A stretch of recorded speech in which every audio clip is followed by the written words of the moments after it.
Dobro večer, cenjene gledalke, spoštovani gledalci. Moje ime je Aljuš Pertinač, od prisege vlade je minilo že 5 dni, vi pa spremljate najbolj politično korektno oddajo slovenskih televizij. Razprodaja ugleda slovenske nogometne reprezentance se nadaljuje. Stvari so že tako v riti, da to javno priznavata selektor in kapetan, velezvezdniški vratar Oblak. Ne, to res ne pelje nikamor, ampak tako je že vsaj, odkar je mesto predsednika Nogometne zveze Slovenije zapustil magister Ivan Simič. Še posebej pa potem, ko se je na stolček predsednika UEFA zavihtel Aleksander Čeferin. Za tekme reprezentance praktično ne vemo, da so. Kje so časi, ko se je iskala karta več? Sedaj je štadion napol prazen, vzdušje je komorno. 70% televizijskih gledalcev v Sloveniji ne more spremljati tekem reprezentance, ker nimajo pravega kabelskega operaterja. Igra reprezentance, pomanjkanje truda in ponosa je tako zgolj posledica dolgoletnega samozadovoljstva in deprofesionalizacije Nogometne zveze Slovenije. Ampak o tem molčimo in pljuvamo zgolj po igralcih. Bedno. Sedaj pa se lotimo 138. oddaje jubilejne 5. sezone Faktorja na TV3. Resnica boli, komentarji še bolj. Danes bomo za vas komentirali psihološki profil Goloba. Kakšen karakter je dr. Robert Golob? Kakor pravijo jezuiti, po majhnih rečeh jih boš prepoznal. Kakšen je psihološki profil predsednika vlade, nam bo povedal naš stalni komentator, psihoanalitik, dvojni magister Roman Vodeb. Roman, dobrodošel. Lep pozdrav. Najprej me zanima, ti si se kar precej ukvarjal z predsednikom vlade, z njegovimi karakternimi značilnostmi in tako naprej. Koliko bi ti rekel, da recimo karakter predsednika vlade, katerega koli že, vpliva na to, kako uspešen je kot predsednik vlade, kako se obnaša? Je to pomembno, so te osebne značilnosti pomembne ali kakšne druge stvari bolj prevladajo pri vodenju vlade? Seveda so pomembne zato, ker ne šteje samo akcija, ampak bolj preudarnost. Predsednik vlade, tudi predsednik države, tudi predsednik oziroma predsednica Državnega zbora, sveta, to so funkcije, kjer mora človek biti preudaren, ne sme biti koleričen, se pravi impulziven. Zdaj, jaz sem malo spremljal tele neke oddaje, tudi včeraj na Pop TV-ju, tole je kar malo preveč impulziv, se pravi koleričen, prehitro zine, ali pa se razburi za prazen nič, mora se naučiti malo vdihniti. Kot predsednik vlade bo moral vladati oziroma odločati, kompromitirati različna mnenja znotraj koalicije, potem pa še opozicije, tako da bo malo bolj preudaren, pomirjajoč. On bo moral umirjati strasti in na tem mestu on ne sme sam sebi dajati duška in opaziti je, da ima neko faličnost, neko testosteronskost, da je zaletal, baje se zna tudi potem skulirati, umiriti, premisliti. Tak je bil, tako ga poznajo sodelavci, ki so delali z njim. In zdaj, če bo na tem mestu še bistveno bolj preudaren, kot zna biti, predvsem preudaren bo moral biti, ne bo smel vladati z revanšizmom pa sadizmom, kar je nakazoval, potem lahko, da se bo s časoma, po par mesecih, znašel. Zaenkrat v teh predvolilnih bojih mi pa ni všeč, njegova impulzivnost mi ni všeč, meni osebno.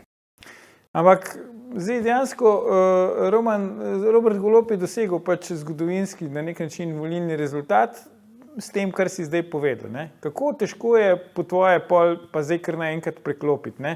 Vemo, on je praktično čez noč prišel v politiko, ni imel niti stranke, nič, zdaj je predsednik vlade z 41 poslanci lastne stranke. Kako je težko je potem na tej točki pa se začeti drugače obnašati? Torej, ta preskok bo težak. Najprej se bo moral zavedati, da ni on zmagal volitev.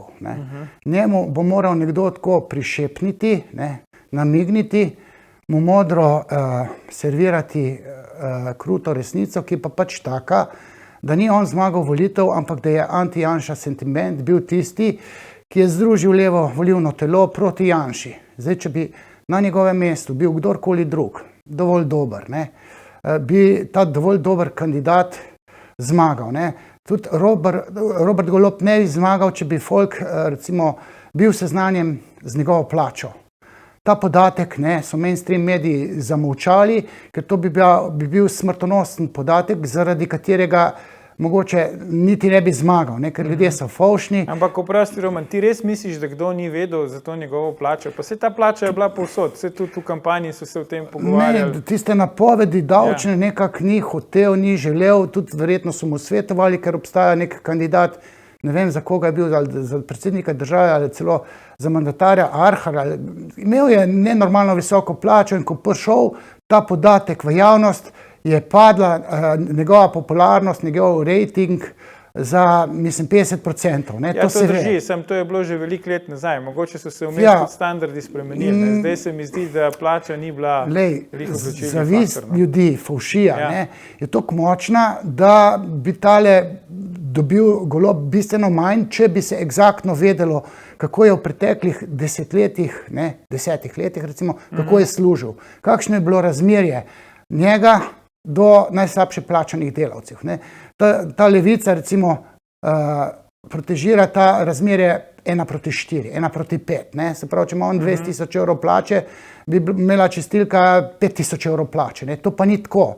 Zdaj ta zadeva, ne, da on gravitira na levo, mislim, to je tak absurd, da pride levica z veliko pisano v njegovo koalicijo, pa da se ve, da je njegova plača taka, kakršna je, to je Luka Mesec požrl vso kredibilnost, ne, ali pa Kordiš, ne, to so neki socialisti, oni ne morejo tudi to koalicijo. Ne. Mislim, sej, jaz ne bom rekel, da obsojam to plačo, ne. Človek je sposoben, ampak je pa perverzno previsoka ta plača za moj okus, ker sem socialen. Ne. In potem pa za nameček on govori o pravični socialni državi. Mislim, bod tih, če imaš tako plačo, ti si zadnji, ki smeš govoriti o pravični socialni državi. Ne. Zdaj, ta vhodni položaj Goloba je pač bil, da so si ga zbrali, oziroma mainstream mediji so ga forsirali, če tudi baje ni imel stricev iz ozadja, ne Kučana, ne Golobiča.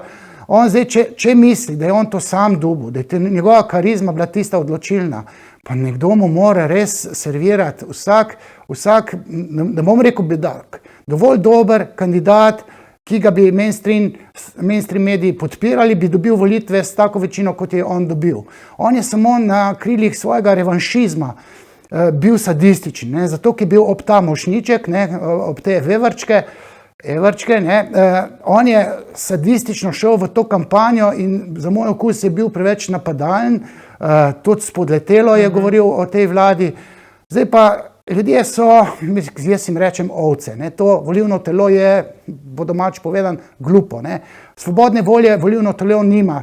Volilno telo ima Bezdo Janše, ki je zmagal, ni pa zmagal Robert Golob. In zdaj mora pa spoznati to in imeti to za kruto dejstvo, da ni on zmagal volitvo. In on se mora tako zdaj obnašati.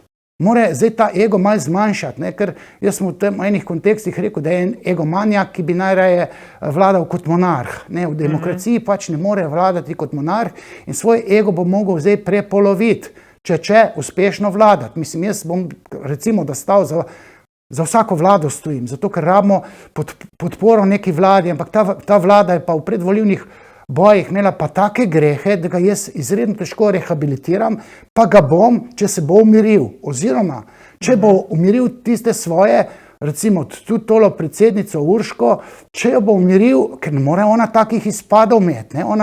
Ona zgublja kredibilnost s takimi ekscesi in Robert Golob jo mora jo umiriti. In če bo to počel, mislim, mu bom jaz ploskal, ampak trenutno kazalo je slabo, po tem pogovoru z Janšo se je pa umiril, mislim, tako da jaz bi mu pustil čas, celo 100 dni bi mu dal miru, potem pa se naj znajde, recimo od septembra naprej, naj poskuša, recimo, narediti nekaj dobrega za slovensko državo in naj ne vlada revanšistično, tako kot je zastavil svojo kampanjo. Ja, kaj praviš na to, kar je rekel zdaj že bivši voditelj studia City na TV Slovenija, Marcel Štefančič, da Golob ni nič dolžan elitam, ampak ljudem. Ne? Zdaj, če sem te prav razumel, ti nekako namiguješ, da so ga neke elite pripeljale na oblast. Se ti strinjaš s tem, kar je rekel Štefančič, da je pač Golob vse dolguje ljudem, ne pa elitam?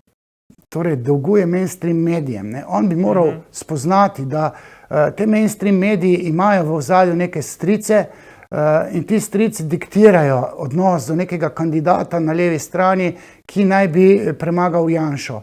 In zgodba, ki se je vrtela v ozadju, je bila zelo naklonjena Golobu in on mora vedeti, kaj se je dogajalo, zato da je on zmagal svojo svobodo te volitve. On mora biti seznanjen s podatki, kaj smo mi njemu naredili, ne da bi se to dogovorili. Leva elita, recimo, ali pa levi strici iz ozadja so se, ne da bi se sploh sestali, so tako rekoč usklajeno, harmonično delovali proti Janši in v tej zgodbi je slučajno Golob bil tisti matador, ki je potem raztural, napičil Janšo in zmagal volitve.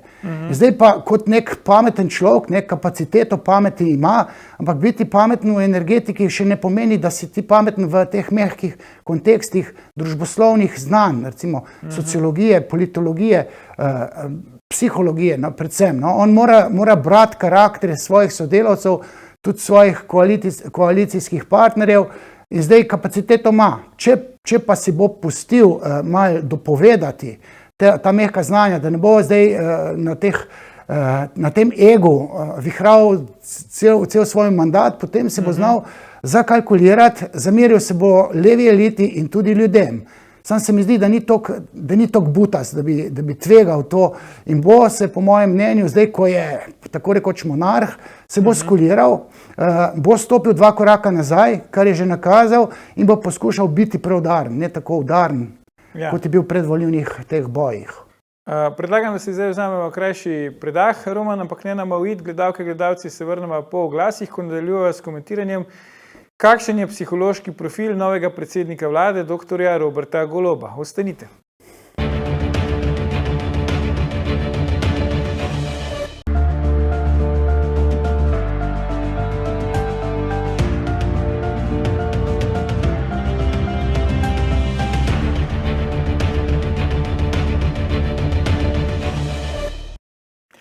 Dobrodošli nazaj. Z nami je še vedno naš stalni komentator, psihoanalitik, dvojni magister Roman Vode. Pogovarjamo pa se o tem, kakšen je psihološki profil predsednika vlade, dr. Roberta Goloba.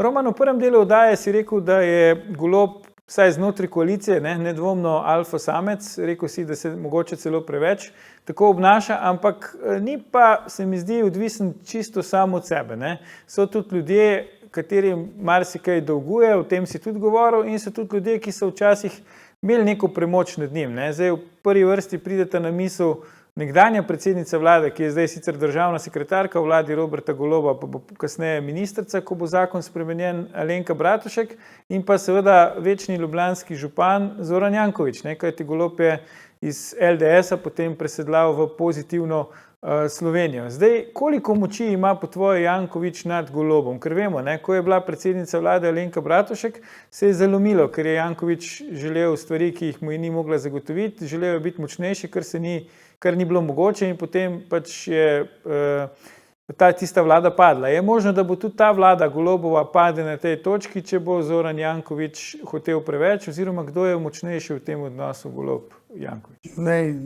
Gentlemanski agreement pomeni, da tale dva oba sta nek egomanjaka, je pač to ta pravi izraz, narcisa, ki bi rada bila poglavarja, monarha, vsak na svojem področju ali pa kar za celo Slovenijo, in če sta dovolj modra. Zdaj Janković je že toliko star, da bi vedel, da ne sme pritiskati na Goloba, ne toliko, da bi se ga bal, ampak lahko ga rešpektira, ker dejansko tole, kar je formalno Golobu ratalo, to ne more nihče čez njega. Ne more ga klicati, ne Kučan pa mu kaj ukazovati, niti Golobič, lahko mu prišepnejo dobro namerno, ampak brez ukazovanja. Tudi Janković mora spoznati, ali pa naj koga vpraša, da ni več v poziciji, da bi on diktiral, kaj bo Golob recimo, do kam sme. Golob se bo pa sam umikal, tole okrog tega županovanja, mislim, da to ni bilo neko izsiljevanje samega Jankovića, ampak je sam Golob toliko preudaren, da ve, do kam seže oziroma kaj si sme upati, ne, kaj lahko naredi. Tako da tukaj, po moje, sta pazljiva, tako kot če se tam recimo pri košarki dva superzvezdnika krila, ne bo ta ena drugem delala nekih faulov, ne? Ali pa tam, če igrata v eni selekciji dva superzvezdnika, si bo ta podajala, ne? Pa bo vsak pol košev dal, ali pa eden, ki je trenutno malo močnejši, bo lahko dal 30 pik, unte drug pa 25, recimo, ne? Jaz mislim, da toliko sta oba dva postala zrela, Janković sicer ni bil, zdaj je po mojem mnenju, je postal, Golob pa tudi ima pa tolo pamet, mislim, če je tisto energetiko tako raztural, po moje mu pamet lahko začne delovati tudi na teh mehkih področjih, sociološkem, psihološkem, politološkem in lahko da se bo znajdel. Ker je v poziciji, da se lahko znajde, on si lahko celo kak zdrs privošči oziroma zdrs. Lahko mu kaj spolzi iz rok, pa ne bo nič zgubljenega. Tako da jaz mislim, da bi se znal znajti v tej kompaniji, predvsem z Jankovićem, ne? Ostali so tako bolj obrobni. Zato me zanima, Roman, vseeno se zdi, ne, da neke koncesije je Golob Jankoviću že dal. To recimo, da je napovedal, da Gibanje Svoboda ne bo šlo na lokalne volitve v Ljubljani, vendarle je dobršen del glasov na parlamentarnih volitvah njegova stranka oziroma Golob sam dobil v Ljubljani. Zdaj, da ne bo šel v glavnem mestu na lokalne volitve, to se zdi, da je že neka koncesija Zoranu Jankoviću. Ja, sej je. Zdaj moraš samo še speljati interpretacijo. Ne, v smislu, Janković je naš, ne? To je moj kandidat, recimo, če v to tako nekako zapelu, kljub temu, da sta formalno lahko v drugih teh, ne vem, Jankovića ali Lista ali karkoli ima, modro je to, da se ne krega z Jankovićem, modro je to, da mu prepušča župansko mesto, tudi zato, ker konec koncev, mislim, to je treba priznati, za Ljubljano je Janković veliko naredil. Zdaj, kaj so njegovi grehi, ok, obstajajo tudi neki grehi, ampak, mislim, tega se Golob zaveda, ne? Če bi bil, po mojem mnenju, če je nek predsednik neke stranke ali mandatar dovolj moder, pa če v eni sredini nek župan zelo dobro dela, ne? Ga bo pustil v primeru, ki je to dobro za lokalno skupnost, za mestno občino, za državo. To naredi moder politik. Zdaj, Golob, po mojem videnju, doslej ni tako funkcioniral. Lahko se pa spametuje, umakne svoj ego, ga da tam na stand-by in potem vlada v dobro naroda. V tem zgodbi z lahkoto reče, moralno prav je, da se Jankovića pusti čist primeru, ker dobro županuje. Pa še kdo tam, Bog ve kdo, ne? Mislim, v teh večjih mestih, te so pomembna.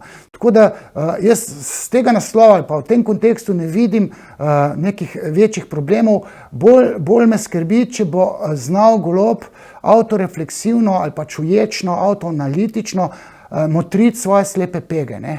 Ali bo spoznal, da on ima zgolj in samo mnenje, subjektivno mnenje in njegovo gledanje na nek družbeni kontekst, da je subjektivne, ker tukaj me je razočaral, da on gleda na COVID krizo, pa na prejšnjo vlado zelo spodletelo. Ne. Tukaj me je pa zmotilo. Ne. On ne prepoznava to, kar jaz recimo analitično prepoznavam, da je Janša svojo vlado poskušal narodu zagotoviti zdravje, pa ohraniti zdravstveni sistem. Ne. Golob ga je pa na tej točki pa spotikal, ne. Mislim, tukaj bi mogel 2 koraka stran nazaj stopiti, pa reči, zdaj smo korona krizo nekako premagali, lahko malce celo aplaudiramo prejšnji vladi, ampak odslej naprej smo pa mi tisti, ki bomo diktirali politiko te države. On je pa pluval po strategiji obvladovanja COVID krize, pluval je po ukrepih, ne samo on. Tale Urška je obupno, kritična bila, kot tam neki zarotniki, ki a priorno so spotikali. To misliš še predsednico državnega zbora? Ja, predsednico državnega zbora. V tej točki jo bi lahko malo nazaj držal. Rekel, Urška, posluši, stroka pravi, da je ta vlada kar dobro parirala tej COVID krizi, mi smo to sicer malo izrabljali, zdaj pa nič lajnati v to smer, zato ker vlada tam ni delala toliko napak. Mi smo pa to izkoristili smo ta glupi narod, ščuvali smo zato, da smo dobili volitve, ampak zdaj pa ne bomo pluvali po Janši, češ kako slabe ukrepe imel pa odloki pa tako naprej. Moder človek bi to naredil in glede na to pamet, pa če še ščepec čuječnosti, autoanalitičnosti Robert Golob vključi v lastno slepo pego, se pravi, da se gleda v tilnik, ne, tako z enimi triki, potem bi se znal znajti v dobro naroda. Doslej je on pumpal svoj ego, svoj sadizem, svoj revanšizem, to je bilo nezrelo. Ampak odslej naprej, recimo po tem podpisu ali pa tem uro pa pol z Janšo, on je postal malo, kako bi rekel, nov človek. Ne. To je neka dobra lastnost, ki sem jaz videl v obilici slabih lastnosti. Kako misliš, da bo funkcionirala ta ekipa, ne? Na eni strani poražena na volitvah Marjan Šarec pa Alenka Bratušek, Alenka Bratušek nekoč celo enaka Golobu po položaju znotraj stranke, potem kasneje nadrejena, Marjan Šarec tudi bivši predsednik vlade, zdaj bosta oba, Šarec je že, Bratuškova pa bo ministrica v vladi Roberta Goloba. Kako misliš, da bo ta njihov odnos funkcioniral? Tukaj obstaja neka psihološka lastnost, reče si dolžniški odnos, obligatorni odnosi, Marcel Moss, esej o daru, ne, ko ti nekomu daruješ službo, visok položaj ti je on dolžen. Ne. To se navezuje na analno fazo psihoseksualnega razvoja, ko se je tam, rekel, mali sralec pokaka mamici in v zameno dobi ljubezen. Ne. Se pravi, darilo, ki sta ga oba dva dobila, jih pahne in Šarca in Bratuškovo v dolžniški odnos. Ona dva morata biti krotka, s tem, da morata še pomagati njuni stranki zapeljati v to novo LDS. Ne? Ja. Pa še s tem Desusom je treba pač tako narediti, da ta Svoboda postane nekako nova LDS, kar se od nje pričakuje. In to bo ta dva, Šarec in Bratuškova, naredila. Vprašanje zdaj, kako bo točno z Desusom, ampak to je neka politika v ozadju, ki se pelje. Zdaj, Šarca se pa jaz malo bojim, mislim, tole obrambno ministrstvo je malo premočno za njega, glede na to, da pač skozi ta moja znanja vendarle vidim v osebnostni strukturi Šarca neke deficite in tukaj ga bo treba imeti pod kontrolo in recimo, da bo Robert Golob temu kos. Zdaj, če gledamo te dominantne medije, ne, pač so polni superlativov v teh predstavitvah predsednika vlade, tudi te neki ljudje, ki ga poznajo in tako naprej, večinoma dobre stvari o njem govorijo, je tudi visoko izobražen, študira v tujini in tako naprej. Ampak po drugi strani pa, če gledamo, ne, vsak predsednik vlade se mi zdi črpa vsaj najožje sodelavce iz nekega svojega socialnega kroga. Zdaj, če je to res tudi pri Golobu, nimamo občutka, ne, da ima on nek tak širok socialni krog. A je on po značaju bolj tak samotarski, se ti zdi? Zgleda, da ja, ne, ni človek, ki bi recimo zelo veliko, tak je saj vtis, nastopal v družbi, rad bil v družbi. Po drugi strani pa praviš, da je rad v središču pozornosti. Kako gre to dvoje skupaj? Ego je saniral. Ne? Zdaj, jaz vidim nek deficit v egu, pač, ker vem, kako se otroška, mladostniška psiha razvija, s temi preskoki razredov, pa tam nek januarc je po moje z starejšimi letniki hodil v šolo, pa preskočil razred.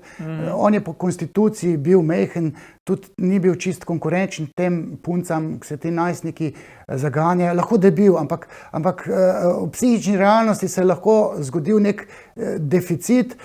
Zdaj ego ima velik. Ali si ga je naknadno zgradil, torej če je doktor, če mu ta pamet deluje. Ne? Tako da pa te veslači, ki so rekli, da tam, ki je bilo treba neke pizdarje delati, je bil vedno zraven. Ne? Se pravi, ima neko razposajenost, ni nek volk samotar. Ne?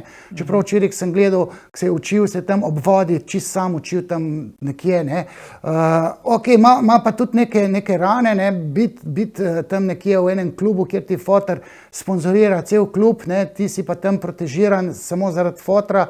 Mislim, vse mediji ga v eni lepi luči prikazujejo, sam tukaj jaz vidim še kupico enih, rekel, škalik v njegovi psihi, mislim, tudi neko dobro mrho je dubo, tista njegova žena, ok, 3 otroci, pa eden od teh otrok je mal, rekel, s posebnimi potrebami, to za starša ni tako enostavno, vprašanje, kako je to saniral, ker te rane nekje obstajajo, ne? Če človek pa preveč ranjen, pa zapade v nek sadizem oziroma revanšizem. In tega sadizma, revanšizma, maščevalnosti je bilo, ko je bil odtrgan od tega prihodka evrov, ko je bil odstavljen z GEN-I-ja, ne? S to patologijo je on stopil s to rano v politiko. To je nezrelo. To en normalen človek ne naredi.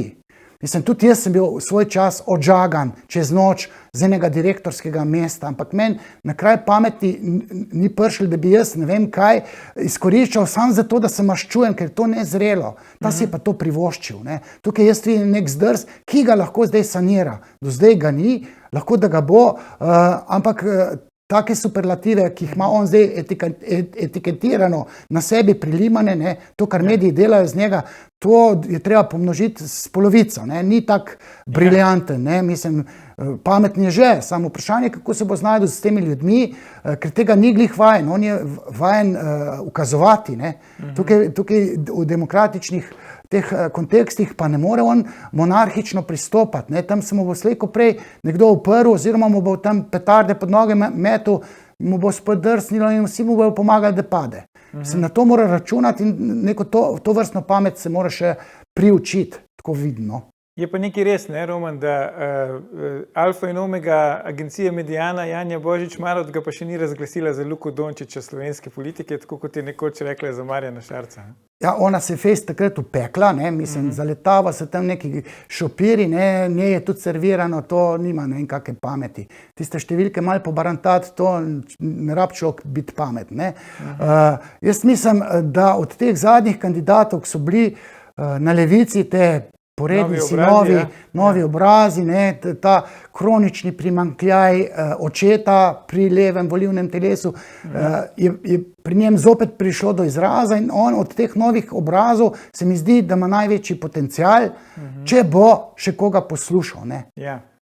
Veš, kaj me zanima, rekel si, ne, da ga te sošolci, prijatelji iz otroštva opisujejo, da je bil tudi razposajen. Zdaj, če smo gledali, kako je potekala ta pač prisega, ne, ki je bil izvoljen v državnem zboru, pa kasneje tudi nagovor poslancev in poslank državnega zbora, se mi zdi, da je kar bilo razposajeno. Zdaj, za moj okus celo preveč razposajeno. Kako si ti to videl? Vendarle gre tu za neke rituale, ne, ki so pomembni, tako, ko bi rekel, pač sami po sebi, pomembni so tudi z vidika simbolike, ampak tam je bilo kar precej razposajenosti. Mogoče najprej to, pa greva potem še na to, kaj pove njegova govorica telesa. Ja, jaz bi rekel, to prijemanje za srce, v enih dveh kontekstih se prijema za srce. Zdaj bo treba z glavo vladati, ne s srcem, ne srce. Mislim, to so čustva, kao, ne? Ampak zdaj bo treba biti preudaren, treba bo razmišljati.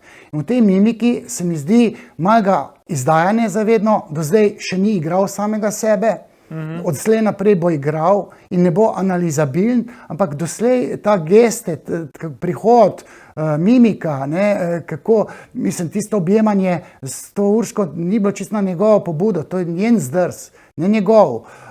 Upam, da bo... Zelo tak, ko bi rekel, osebno odnos do predsednice državnega zbora, skozi jo kličeš Urška, ne? Je to ta Urška, je to ta Prešernova Urška iz Povodnega moža? Je lahko to neka taka Urška Janša ima svojo Urško, ja, Povodna Urška, tista, lej, se ne moram 10 sekund izgovarjati, Urška Klakočar Zupančič, ne? Ta Urška je, ker meni deluje glih tako, da jo kot Urška naslavljam, ne? Ker mi deluje malo, mislim, nezrelo. Če si zrel sodnik, ne, prvič nimaš tatujev, drugič nimaš piercinga, ne greš štikli v državni zbor, ne vzdihuješ, kot da ti prihaja tam eno minuto vzdihovala. Ne. To je preveč revanšizma, preveč čustvenosti. Ti, ko nastopiš funkcijo, mora pamet biti tista, čuječnost, da sebe, svoje misli motriš, da čustva kontroliraš. Ne. In tudi Golob ni bil glih pod kontrolo, tisto, bi rekel, videlo se je, da poskuša igrati, videlo se je pa še kaj drugega. Mislim, zdaj, če imaš te slike, jaz sem strašansko si želel eno sliko, če jo imaš tolo v celi polni teli, točno tole. Pač drže rok, pa to stoji na eni nogi. Kaj to pomeni? Če si ti pred državnim zborom, bod stoj kot ukopan, pribit kot cvek v tist podn, ne da stojiš kot štorkla na eni nogi. Ne more on, to on sporoča, da je nesiguren, ne. Kar po drugi strani, če on fejst razmišlja, če res ni tak egomanjak, kot si jaz ne želim, da bi bil, potem on začenja dvomiti, ker je videl, čemu ne bo kos. In tukaj začenja dvomiti in se postavi na eno nogo. Je nesiguren, kot štorkla, ne. Mislim, to jaz vidim, mogo bi stati na obeh trdno. To je nek njegov zdrs, ni ga imel pod kontrolo, če bi imel svetovalce, bi rekel, dej tam stoj kot ukopan. Pa tiste roke, ko stojiš tam, ne jih dajati tako kot Angela Merkel, ne, on prav tam, ne tele roke, ampak ko on stoji, da naredi nek volumen, ne. Bi rekel, to je analna faza za moškega, ne, ker gej ni, čeprav ta njegova hoja je taka feminilna hoja, to hodi malo, kako rekel, premalo odločno, kot taka manekenka gre, kot imel visoke pete. Mislim, ok, to mim grede, ampak on drži tist volumen, dajte nekaj notri, ne, zelo rad imam denar. To je ta analnost tukaj, on si želi služiti, bi rekel, ker je izgubil ogromno denarja, oziroma ga bo 600 minimalno od 5000 evrov plače, napram, ne vem, 20 000 evrov plače. On mora kontrolirati mimiko. Zdaj s temi rokami, ker prej una druga slika, se mi zdi, ki sem jaz videl, ali si jo pokazal, eno od teh slik je imel roke na hrbtu, pa imel je puli. Zdaj recimo se mi zdi pa, da ga mimika izdaja v smer neke nesigurnosti, ok, tudi neke hiperodločnosti, veliko sadizma, revanšizma, vse to se vidi v mimiki. Zdaj bo pa to mimiko začel kontrolirati, zato da ga ne bi brali. Ampak kdo ga po tvoje najbolj spotika, Roman, da stoji Golob na eni nogi? Je to Levica? Je to že problem, da je v bistvu ima v vladi stranko Levica? Kdo ga njegova pamet. Nogo spotika? Njegova pamet, zato človek res ni butas. No? Če je uspel vso tisto matematiko, pa energetiko pošlihta, če mu logika deluje, potem, ko bo začel psihološko, sociološko, politološko razmišljati, to ga bo glava pekla, ne? To bo tam tista, bi rekel, pleša se mu malo povečala, ne? On se bo celo počesal, ne? Zdaj je razmršan, tako kot so razmršene njegove misli. Zdaj se bo mogel sam sebe krotiti, on se boji, torej boji se vsega tega, kar mu je servirano. On, če tam bo enega Kordiša videl, kako on tečnari, kako je občutljiv na socialno nepravičnost, on pa 20 000 evrov plače. To bo fejst razmišljal in jaz zdaj vidim, da on razmišlja, kar je dobro. Kapaciteta njegovega razmišljanja naj bi imela velik domet, če bo svoj ego imel pod kontrolo. Tako da ne gre toliko za to, da ga bi spotikali koalicijski partnerji. Po mojem mnenju on vidi, kam je zdaj pa padel noter, v katero zgodbo je on stopil, nekoliko drekaj tam, ko ga bo mogel požreti, kako bo on kos vsemu temu, on je začel dvomiti, zato stoji na eni nogi, ne.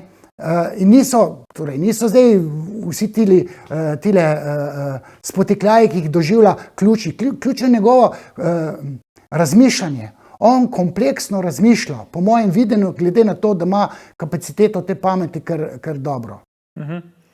Zdaj, eden izmed Golobovih predhodnikov, tako kot na čelu stranke Novih obrazov, kot prepričljivih zmagovalcev volitev je bil seveda dr. Miro Cerar. Ne? Pri njem se zdi, da ni uspel premagati tega lastnega ega. Ne? Vemo, nastopajo tudi s tistimi napisi, ne? Slovenecem ne jamram, iščem rešitve in tako naprej. V zasebnem življenju je imel turbulentna razmerja, se je razšel z eno partnerko, pa potem pač njegova nova partnerka mu je bila v službi podrejena in tako naprej, dosti mlajša tudi od njega. Se lahko Golobu po tvoje kaj podobnega dogaja, ali vseeno misliš, da je on psihološko močnejši, da bo zdržal vse te pritiske, ki so nedvomno, sploh za nekoga, ki je novinec v neki visoki politiki, verjetno na tem mestu predsednika vlade, pa v tej situaciji, kot smo zdaj, tudi zunaj Slovenije, kar precejšnji, ne? Familijo Cerar jaz poznam, ker to smo gimnastičari, ne. Konjenik, foter, mama je bila tudi odlična gimnastičarka, lepa, pametna. Cerar ni imel harmonije z lastno mamo, to se ve, zato ima toliko problemov s temi ženskami, ne. In mladi očka pri 55 letih, ne. Vse se zgodi, ne. On je na udaru, tale Golob je kot nek alfa samec na udaru teh nastavljavk, ne. Ne samo te, bom spet rekel, urške, ampak kopico enih dobrih mrh se mu tam nastavlja, ki so polovico mlajše kot je on. Mislim, zdaj, ali bo šel v to zgodbo, če si bo dal tam heroin v žilo, ne, če bo podlegal tem nastavljavkam in se zadeval z nekimi novimi babami, potem mu bo spodrsavalo. Ampak on se je odrekel, v eni točki se je on odrekel mandatarstvu že par let nazaj, ko so mu ponujali, ni stopil v politiko, kar pomeni, da ima zrelost, Ne? On je tiste 3 otroke dal na prvo mesto, pa družino, pa ženo, pa tako naprej. Zdaj ne ve se točno, kaj je s to ženo. Ne? Mislim, jaz sem enkrat rekel, največ se o nekomu ve, če se razgali družino, pa kakšen sex life ima. Ne? To potem je čisto razgalje. Ne?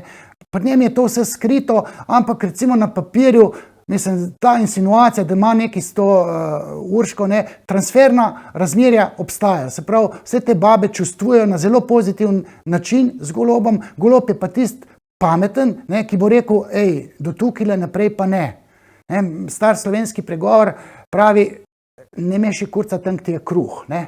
Se pravi, njega vkjal politiko turiti, kar dela mnogi politiko, in on, če ima to zrelost, da se ne bo seksualno spečal s temi nastavljavkami, potem je zrel kandidat boljši kot Cerar.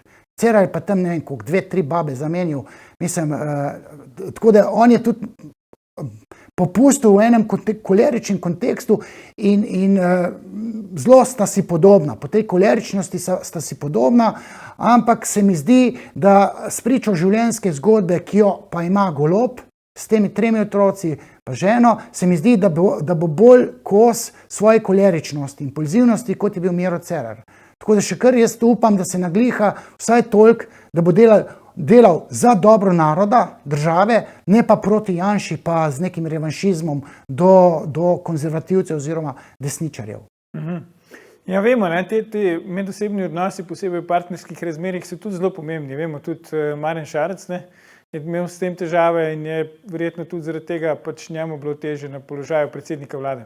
Mislim, da Šarec ni imel toliko težav, kolikor sem jaz videl s tisto lepo Natašo, se mi zdi, da Šarec nič ni imel. Jaz sem bil tam gost v Hribarju, ki je bila ta lepa Nataša, Šarec je bil kelner, pa mi je kozarc prinesel, okrog te lepe Nataše so se vsi drugi cukali razen Šarca. Šarc s to zgodbo posvojitev pa stari starši nima take pohote, kot jo ima recimo Cerar ali pa kot jo ima predvidoma tudi Golob. Če bil sam sebi kos doslej, če ni imel nekih seksualnih afer, če ga ne bo potegnilo, tako kot je Jankoviča, potem se lahko skalibrira v dovolj dobrega ali pa celo odličnega mandatarja, predsednika. Jaz močno upam, sem te prvo bo mogel za nazaj se malo pravičiti, se pogledati v gledalo, kaj je delal, se recimo sprijazniti, da Janševa vlada ni delala slabo, imela je COVID krizo, in ko bo on sposoben to sam sebi dopovedati in to stvar servira tudi tem svojim, ne bom rekel podrepnikom, tem, ki jih ima okrog sebe, ne, potem bo dobil kredibilnost in bo njegova beseda kredibilna. Zdaj še je, lahko da jo zgubi, lahko jo pa obdrži, pa še poveča. Se pravi, da utrdi transferni čustvovalni odnos svojih podrejenih do njega kot predsednika vlade, ki je oče družine, države, tudi rekel vlade. Mislim, da so bila kar precej izčrpna, Roman, seveda dobronamerno, upajmo, da bo kaj od tega pomagalo predsedniku vlade in vladi, da bosta uspešna, kar je seveda tudi v interesu vseh nas v Sloveniji. Za danes pa magister Roman Vodeb, najlepša hvala za tvoje komentarje v naši oddaji. Gledalke, gledalci, to je bil o tem, kakšen je Robert Golob, že 745. faktor na TV3. Jutri bomo za vas komentirali, kdo bo novi predsednik republike. Ne zamudite, predvsem pa ne pozabite. Ni vseeno, kdo kaj reče.